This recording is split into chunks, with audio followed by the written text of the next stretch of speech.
Hello student, I am doctor Anu Banshiwal और आज के ऑनलाइन लेक्चर का हमारा टॉपिक है dimension of a vector space.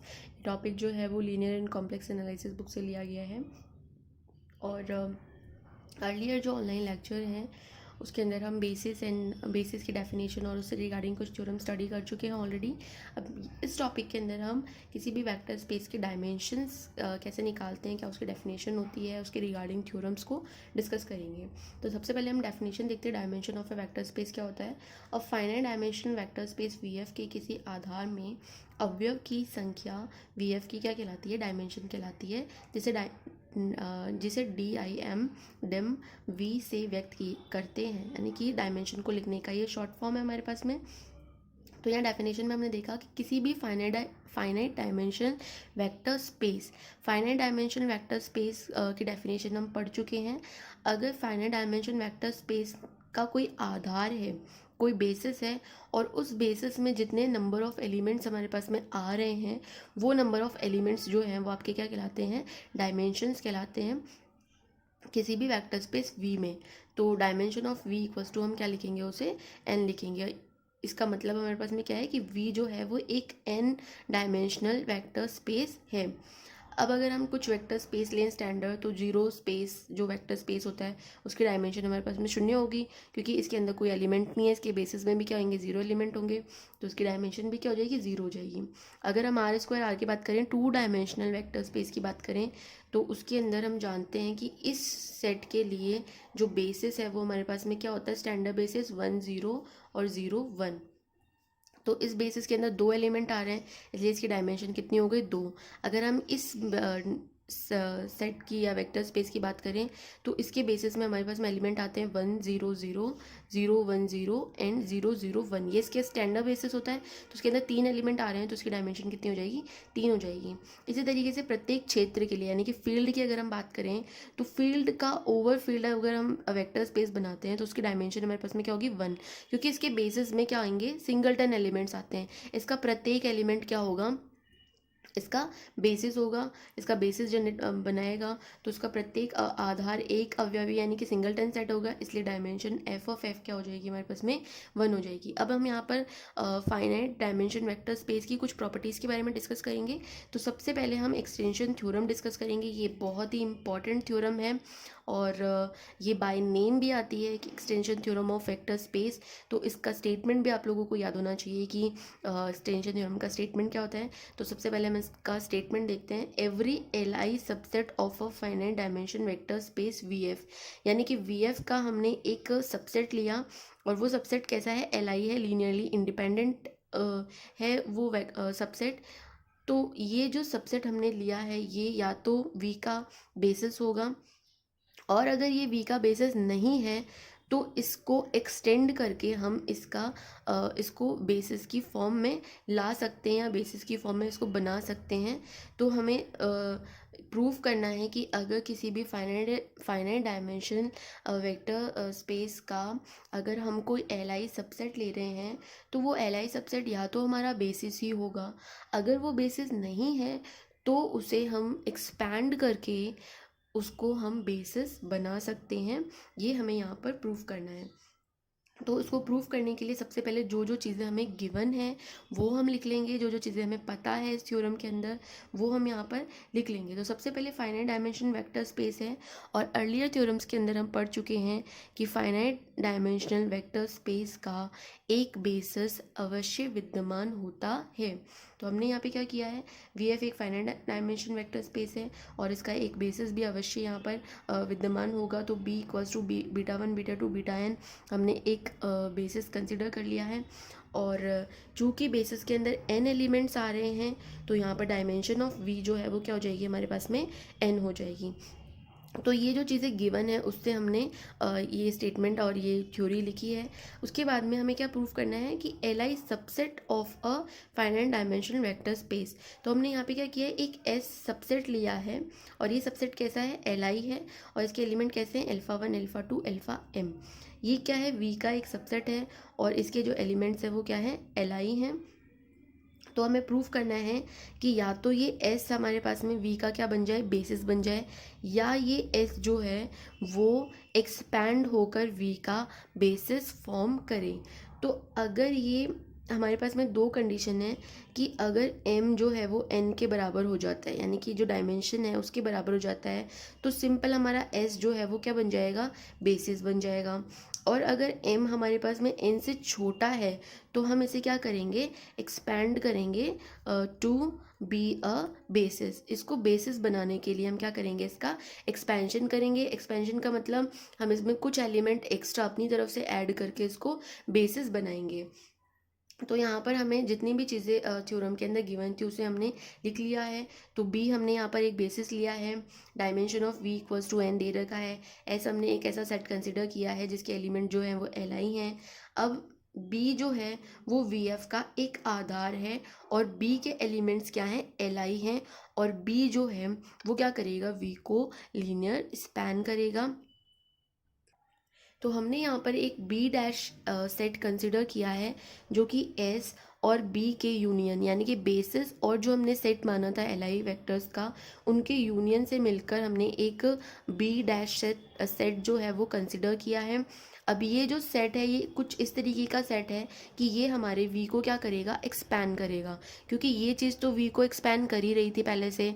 और जो बाकी के वैक्टर्स हैं उनको हम क्या करेंगे, ज़ीरो स्केलर्स ले लेंगे। तो हमारे पास में क्या दिखाई दे रहा है कि बी डैश के ये जो वैक्टर्स हैं वो क्या करेंगे, वी को स्पैन करेंगे। अब यहाँ पर बी डैश जो है वो वी को स्पैन कर रहा है। और अगर हम प्रूफ कर दें कि बी डैश जो है वो क्या करता है, एल आई भी है, तो ये हमारे पास में क्या बन जाएगा, एक्सपेंडेड सेट बन जाएगा इसका।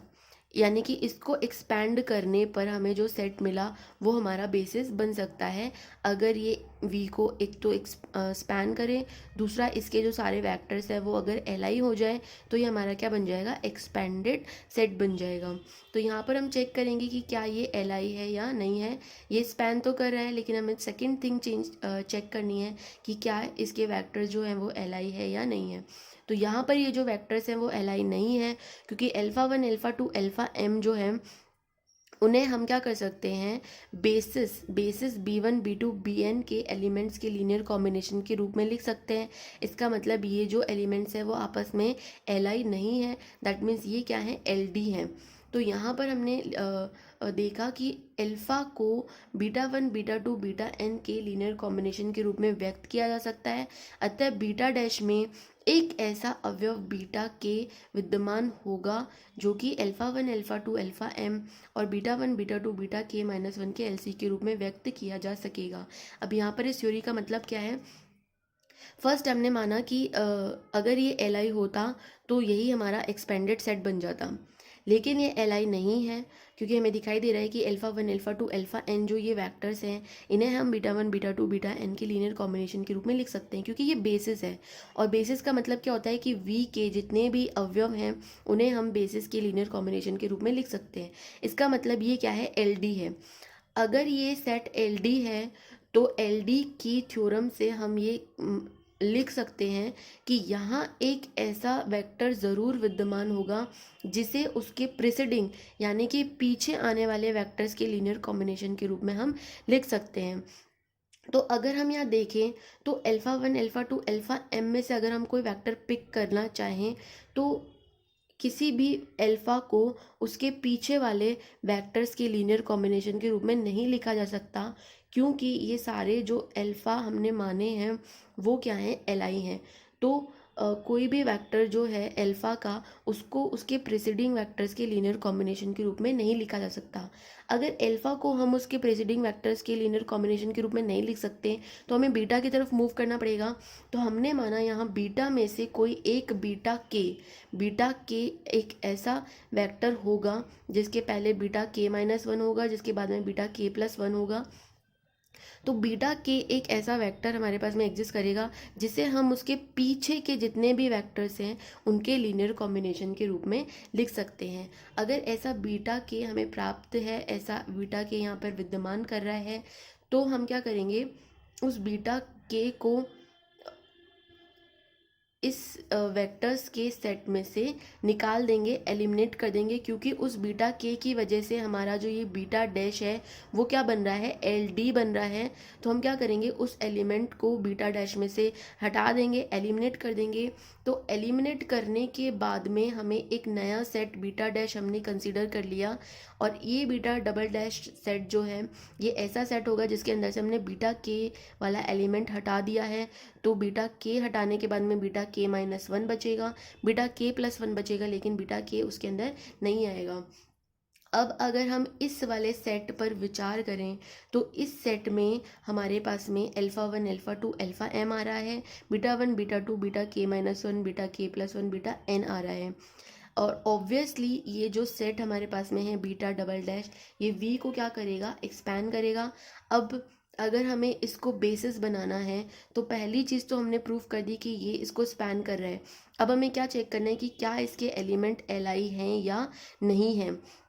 तो अगर यहाँ पर इसके वेक्टर्स एल आई हैं तो ये हमारे पास में क्या बन जाएगा, हमारा आधार बन जाएगा, और यही हमारा एक्सपेंडेड सेट हो जाएगा।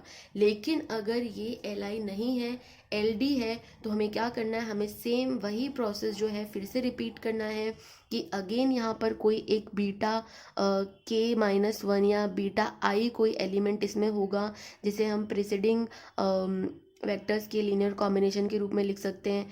देन उस वेक्टर्स को फिर से हम एलिमिनेट करके एक नया सेट बनाएंगे, और ये प्रोसेस जो है वो चलता रहेगा जब तक कि हमें लास्ट में कोई एक एल आई सेट प्राप्त नहीं हो जाता। तो यहाँ पर हमने यही लिखा है कि beta double dash L D है, तो सेम प्रोसेस फाइनाइट टाइम्स हम रिपीट करते रहेंगे जब तक कि हमें एक एल आई सेट प्राप्त ना हो जाए। और ऑब्वियसली अवश्य ही लास्ट में हमें क्या होगा, एक एल आई सेट प्राप्त होगा। अगर हम कंसिडर कर लें कि सारे बीटा ख़त्म हो गए इस तरीके से, तो हमारे पास में लास्ट में alpha one alpha two alpha N प्राप्त होगा। तो ये क्या है, एल आई है, और एल आई का हमें एक सेट मिल जाएगा। तो ऑब्वियसली लास्ट में हमें क्या मिलेगा, एक एल आई सेट मिलेगा बीटा बीटा के बीटा आई एलिमेंट्स को एलिमिनेट करने के बाद में। तो यहाँ पर हमने एल आई सेट अवश्य प्राप्त होगा जिसमें alpha one alpha two alpha M element जो है वो कंटेंट होंगे, जो कि वी को क्या करेंगे, स्पैन करेंगे, अर्थात जो कि वी का क्या बनाएंगे, बेसिस बना लेंगे। अब अगर वी की डायमेंशन एन है तो हमने ये थ्योरम स्टडी किया है कि अगर वी एफ का कोई बेसिस है और उस बेसिस के अंदर एन एलिमेंट है, और उसी वेक्टर स्पेस का हमने कोई अनदर बेसिस भी प्राप्त हो रहा है, तो दोनों बेसिस में नंबर ऑफ एलिमेंट जो हैं वो क्या होंगे, सेम होंगे। तो यहाँ पर हमारे पास में बेसिस के अंदर एन एलिमेंट है, तो अगर कोई दूसरा एक्सपेंडेड बेसिस हमें प्राप्त होता है तो उसके अंदर भी एन ही एलिमेंट होने चाहिए। तो यहाँ पर ये जो बीटा डबल डैश और इस तरीके से प्राप्त होने वाले जो हमें सेट होंगे, उनके अंदर हमारे पास में एलिमेंट किस टाइप का आना चाहिए, alpha one alpha two alpha M, beta one beta two beta N minus one N minus M, क्योंकि एन माइनस एम एलिमेंट और एम एलिमेंट को अगर ऐड कर दिया जाए तो लास्ट में हमारे पास में क्या आ जाएंगे, एन ही एलिमेंट्स बचेंगे। तो ये हमारे पास में बेसिस बन सकता है, क्योंकि अगर v के दो बेसिस हैं तो दोनों बेसिस में नंबर ऑफ एलिमेंट क्या होने चाहिए, सेम होने चाहिए। इसलिए हमने यहाँ पे कंसिडर किया कि अगर हमारे पास में एलिमिनेट बीटास को एलिमिनेट करने के बाद में इस तरीके का सेट जो है वो प्राप्त होना चाहिए, जिसमें अल्फ़ा एम तो आएगा ही और बीटा में N minus M elements remain होने चाहिए।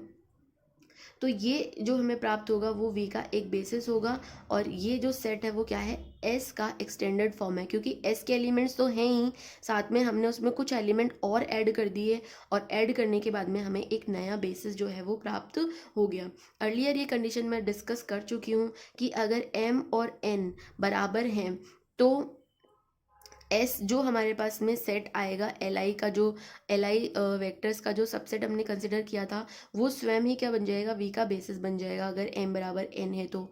लेकिन अगर एम की वैल्यू एन से छोटी है, मान लीजिए आपके बेसिस के अंदर 5 एलिमेंट हैं और आपने एक सबसेट लिया 3 एलिमेंट का जो कि एल आई है, तो यहाँ पर उसके अंदर हमें 2 एलिमेंट और ऐड करने पड़ेंगे उसको बेसिस बनाने के लिए।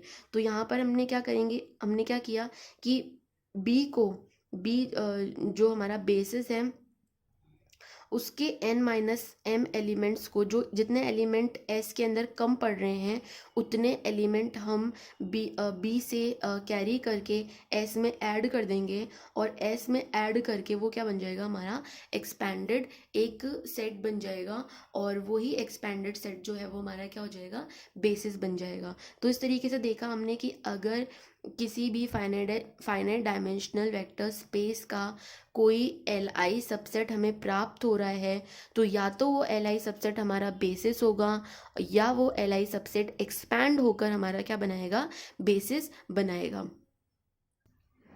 इसी थ्योरम के आगे भी कुछ हमारे पास में थ्योरम्स है जिनके मैं यहाँ पे सिर्फ स्टेटमेंट लिख रही हूँ, या आप बुक में से पढ़ सकते हैं। इनका जो प्रूफ है वो बहुत ही इजी है, तो यहाँ सिर्फ मैं इनका स्टेटमेंट लिख रही हूँ क्योंकि स्टेटमेंट मेरे पास में आगे वाली थ्योरम में काम में आएगा। तो अगर कोई n डायमेंशन वेक्टर स्पेस है तो उसके अंदर अगर आप n+1 वेक्टर्स का एक सबसेट बना रहे हैं तो वो सबसेट हमेशा क्या होगा, लीनियरली डिपेंडेंट ही बनेगा, क्योंकि अगर n डायमेंशनल वेक्टर स्पेस है तो ऑब्वियसली उसका बेसिस के अंदर n एलिमेंट्स ही होंगे, और बेसिस के अंदर अगर n एलिमेंट्स होंगे तो इसका मतलब मैक्सिमम उस सेट में n ही Li एलिमेंट्स का सबसेट बन सकता है। अगर आप n से ज़्यादा एलिमेंट ले रहे हैं तो वो एलिमेंट आपका क्या होंगे, LD होंगे।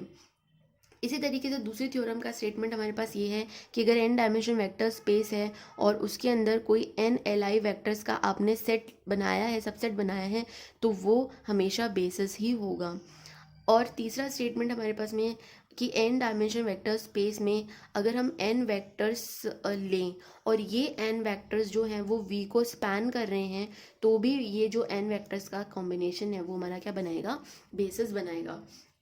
अब हम आगे पढ़ेंगे कि dimension of a vector space क्या होता है।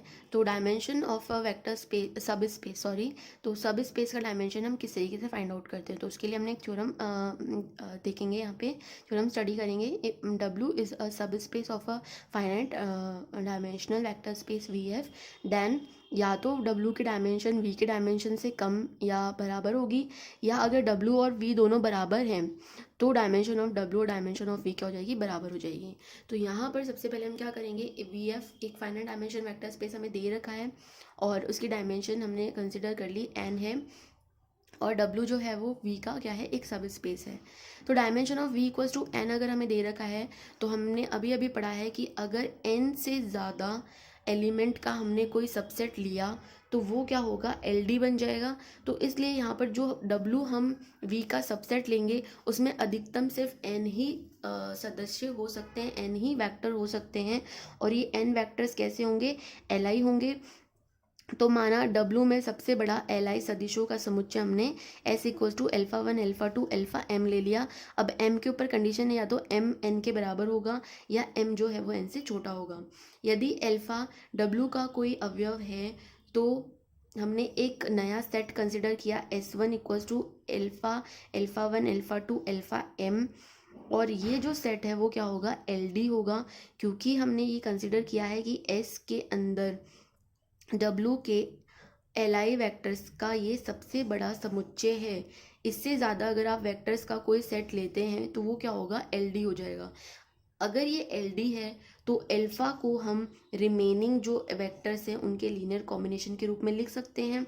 इसका मतलब कि W को हम स्पैन कर सकते हैं इस S से, क्योंकि अल्फ़ा W का कोई एलिमेंट था और उसको हमने α1 α2 αm के लीनियर कॉम्बिनेशन के रूप में लिख सकते हैं। तो W जो है वो S का क्या हो जाएगा, लीनियर स्पैन हो जाएगा। इस तरीके से S Li भी था और उसने W को स्पैन भी कर दिया, तो इसका मतलब S जो है वो W का एक बेसिस बन जाएगा, यानी कि डायमेंशन ऑफ W बराबर हमारे पास में क्या हो जाएगी, n में S में जितने एलिमेंट्स है वो उसकी W की डायमेंशन हो जाएगी। तो डायमेंशन ऑफ W बराबर m, और m जो है वो less than equals to n है, और n V की डायमेंशन है, तो हम लिख सकते हैं dimension of W less than equals to dimension of V। दूसरा पॉइंट प्रूव करेंगे कि अगर W और V दोनों बराबर हैं, इसमें डबल एरो का साइन लगा हुआ है, इफ़ एंड ओनली इफ़, तो ये दोनों तरफ से प्रूफ होगा।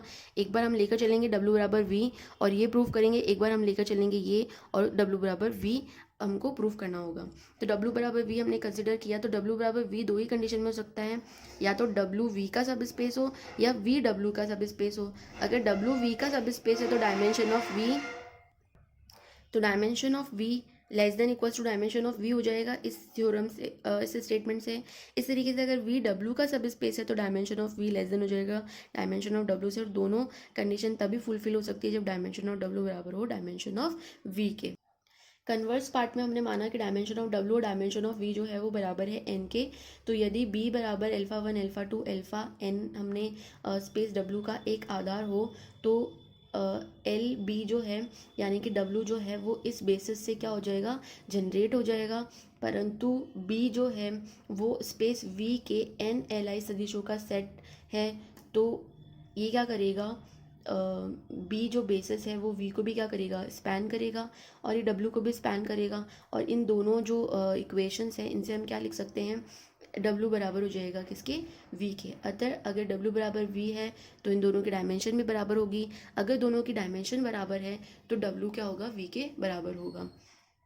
तो ये जो लेक्चर है इसमें अगर आपको कोई भी डाउट है वो आप कमेंट बॉक्स में पोस्ट कर सकते हैं, और ये आपको BSc part 3rd year playlist में कॉलेज के यूट्यूब चैनल पे मिलेगा। Thank you.